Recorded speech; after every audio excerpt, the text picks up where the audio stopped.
नमस्कार दोस्तों। आज हम बात करेंगे कि आखिर में G7 की जो मीटिंग चल रही है यूके में, उसमें किस तरह चाइना को चारों तरफ से काउंटर करने के लिए एक BRI जो चाइना का प्रोजेक्ट है उसके अगेंस्ट एक नया प्रोजेक्ट लॉन्च किया है। और साथ में ये भी जानेंगे कि किस तरह आखिर ग्लोबल मिनिमम टैक्स को लाया जाएगा इन द वर्ल्ड और इसके क्या कंसिक्वेंस होंगे, इस टैक्स से इंडिया को क्या फ़ायदा होगा। और आगे जानेंगे कि आखिर में G7 की अपेक्षा G20 क्यों इम्पोर्टेंट है इन द वर्ल्ड। अब यदि हम बात करें G7 कंट्रीज़ के बारे में, तो G7 कंट्रीज़ में कौन कौन सी कंट्रियां हैं जो पार्ट करती हैं? Canada, France, Germany, Italy, Japan, UK and United state. ये सभी कंट्री G7 कंट्रीज़ हैं, क्योंकि G7 कंट्रीज़ का जो मोटो है वो है आपका कि वर्ल्ड की जो सबसे ज़्यादा कैपिटलिस्टिक या फिर इकोनॉमी वाली कंट्रीज़ हैं। यदि हम G7 कंट्रीज़ की बात करें तो G7 कंट्रीज़ के पास वर्ल्ड की लगभग 32 से लेकर 46% GDP है और वर्ल्ड की 10% पॉपुलेशन को ये रिप्रेजेंट करते हैं। हाँ, यदि हम बात करें कि लगातार जिस तरह बोला जाता है कि G7 कंट्रीज़ है वो अपना जो डिक्लाइन है वो धीरे धीरे शो करता जा रहा है, बिकॉज इनके पास स्टार्टिंग में जो वर्ल्ड की सबसे ज़्यादा GDP थी वो थी लगभग 60% के आसपास इनके पास GDP थी वर्ल्ड की उस समय, लेकिन आज घटकर ये 40% के पास हो गया। तो इसलिए बोला जाता है कि आज के समय में जो G7 ग्रुप है वो इतना रिलेवेंट नहीं है बजाय G20 के। वहीं यदि हम बात करें G20 के बारे में कि आखिर G7 और G20 में कौन आज के समय ग्रोथ कर रहा है और कौन डिक्लाइन कर रहा है, क्योंकि हमने अभी डेटा देखा कि G7 किस तरह जिस समय उसका फॉर्मुलेशन हुआ था 1975 में, जब से लेकर आज तक 2021 में लगातार उसकी जो GDP है वो घटती जा रही है। वहीं यदि हम बात करें G20 के बारे में कि G20 के पास लगभग वर्ल्ड की 80% GDP और वर्ल्ड की 75% पॉपुलेशन को कवर करता है, जिसमें आप देखेंगे पूरा वर्ल्ड। आप इस मैप में देखना G7 कंट्रीज़ वो है आपको लाइट ग्रीन दिखाएंगी और जो G20 की कंट्रीज़ हैं वो आपको येलोइश दिखाएंगे। तो ये सभी कंट्रीज़ क्या है G20। तो जो G20 कंट्रीज़ जो हैं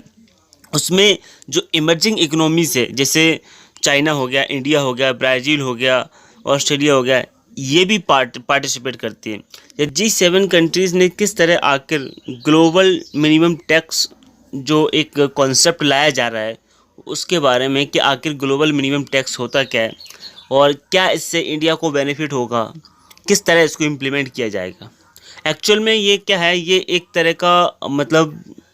टैक्स सिस्टम है जिसको पूरे वर्ल्ड में जितनी भी कंट्रियां हैं सभी को इम्प्लीमेंट करना होगा, बिकॉज कि जो MNCs हैं यानी मल्टीनेशनल कंपनीज जो हैं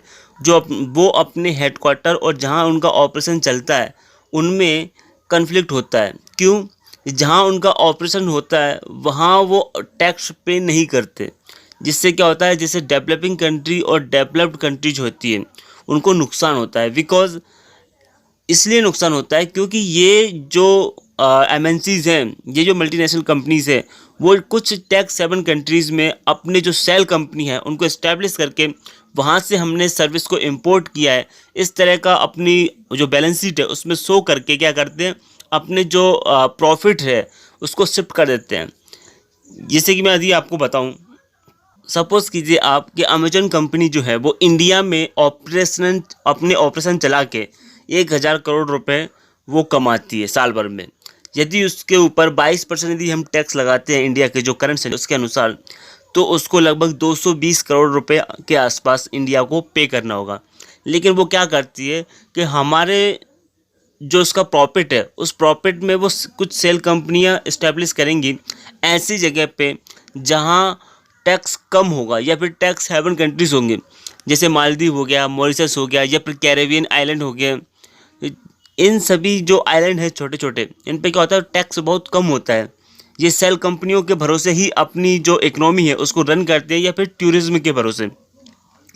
तो ऐसे में क्या होगा, ये जो कंपनी है वो अपने प्रॉफिट को शिफ्ट कर देती है इन कंट्रीज़ में। क्यों? क्योंकि अभी इंडिया में 22% का कितना बनेगा आपका 220 करोड़ रुपए। वहीं यदि मॉरिशस में ये अपना टैक्स को शिफ्ट करती हैं, प्रॉफिट को शिफ्ट करती हैं, तो क्या होगा, वहाँ पे इनको लगभग 2% या 3% टैक्स देना पड़ेगा, जिससे इनकी बचत हो जाएगी, बहुत बड़ा अमाउंट बच जाएगा। लगभग 20 करोड़ के आसपास वहाँ दे के ये अपने 200 करोड़ के आसपास अपने सेविंग कर सकते हैं। तो ऐसे में क्या होगा, इन सभी से बचने के लिए जो G7 कंट्रीज़ हैं उन्होंने एक आइडिया प्रपोज किया है कि आप ग्लोबल मिनिमम टैक्स को इम्पोज कीजिए, जिसमें इन्होंने बोला है कि भाई 15% आपको टैक्स देना पड़ेगा, चाहे वर्ल्ड में आप कहीं भी, चाहे अपने ऑपरेशन स्टार्ट करो, चाहे जहाँ आपका हेडक्वार्टर है, ठीक है। तो ऐसे में क्या होगा, जहाँ इन्होंने अपने ऑपरेशन स्टार्ट किए हैं उन कंपनीज़ को, जो MNCs हैं, उन्होंने क्या बोला है कि आप अपने जहाँ ऑपरेशन चलाओगे वहाँ आपको 15% मिनिमम टैक्स देना पड़ेगा वर्ल्ड की किसी भी कंट्रीज़ में। अब अलग अलग कंट्रीज़ अपनी 50% या 60% अपने अनुसार लगा सकती है, लेकिन 50% आपको मिनिमम देना पड़ेगा। लेकिन इसमें भी इन्होंने एक रूल लागू किया है, जिसमें बोला गया है यदि किसी कंट्रीज़ में, जैसे कि जहाँ ऑपरेशन चल रहे हैं, सपोज करो इंडिया में ऑपरेशन चल रहे हैं अमेजोन के, और अभी इंडिया में 22% टैक्स है। यदि मॉरिशस की बात करें तो मॉरिशस का यदि टैक्स सिस्टम की यदि हम बात करें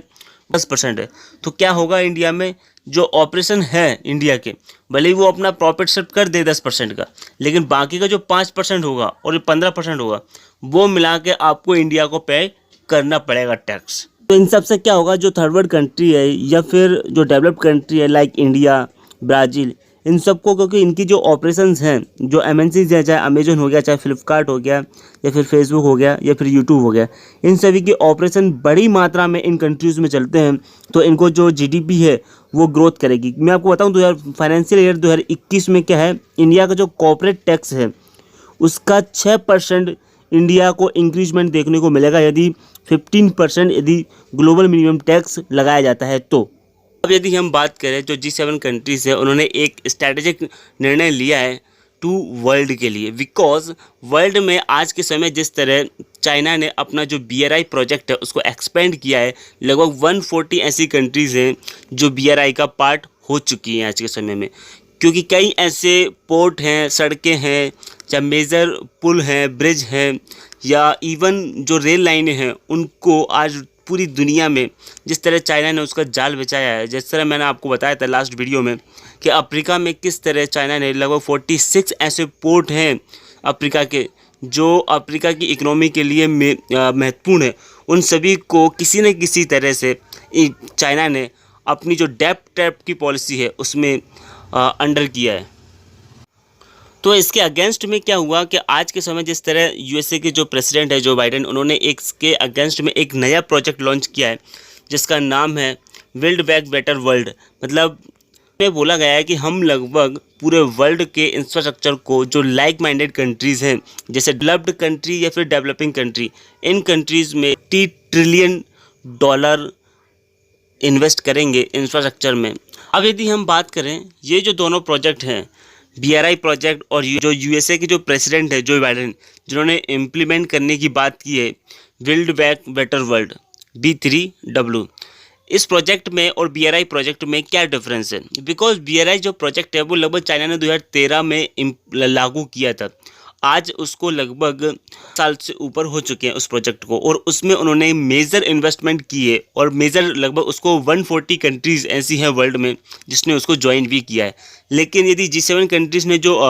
प्रपोज़ किया है अभी, जिस प्रोजेक्ट को प्रपोज़ किया है, उस प्रोजेक्ट को अभी हाल में इम्प्लीमेंट कहाँ नहीं किया है, तो इसलिए जो एक्सपर्ट हैं उनका मानना है कि ये सिर्फ अभी एक दिखावा है, इसको वर्ल्ड को विश्वास में लेना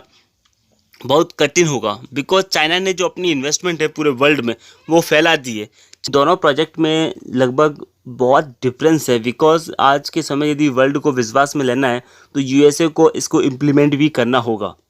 वहीं यदि हम बात करें BRI की, तो BRI ने अपना जो विश्वास है वो पूरे वर्ल्ड में हासिल किया है, बिकॉज 140 ऐसी कंट्रीज़ हैं जिन्होंने इसको साइन किया है, या फिर वो किसी न किसी तरह से इस जो BRI प्रोजेक्ट है उसमें पार्ट है।